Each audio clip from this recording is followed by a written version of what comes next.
In this short clip, we'll think about learning new skills fast and look at some of the physiological context before watching this week's screening. Up until relatively recently, psychologists and neuroscientists thought that the brain grew to a certain age, and then after that time was fixed and then withered and died.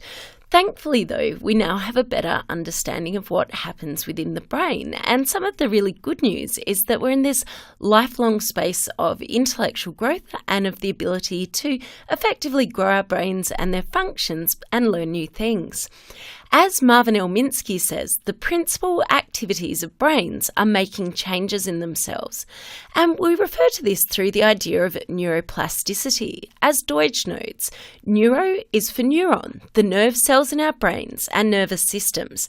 Plastic is for changeable, malleable, modifiable. We must rethink our model of the brain now that we know it is ever changing.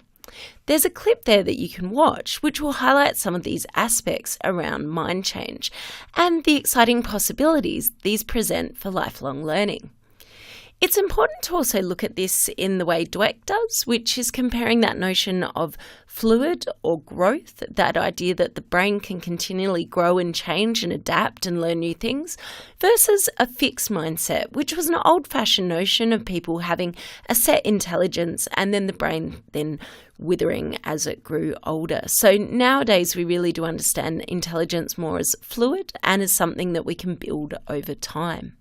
We're going to look closely at a clip in a minute, a longer episode from Todd Sampson of a show called Redesign My Brain, which looks at applying this notion of neuroplasticity to increase our brain fitness.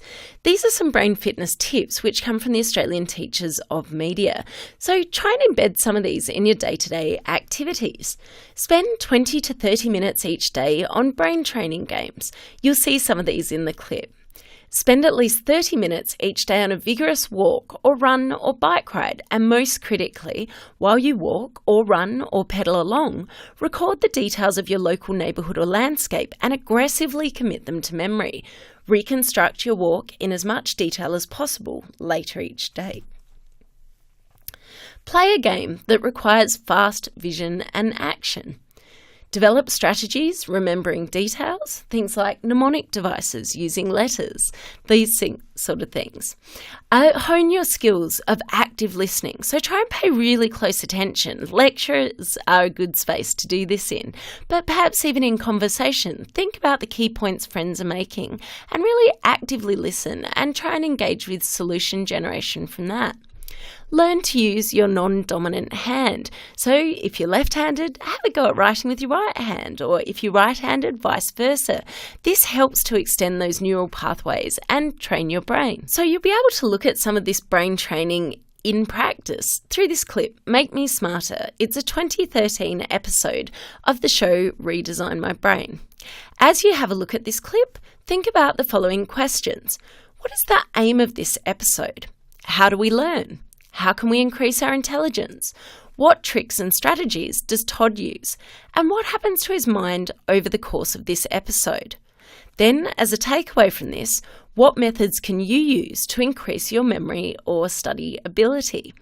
Hopefully this is a really useful practical example of active listening to give you strategies that will help you as you work towards your final project in digital literacy.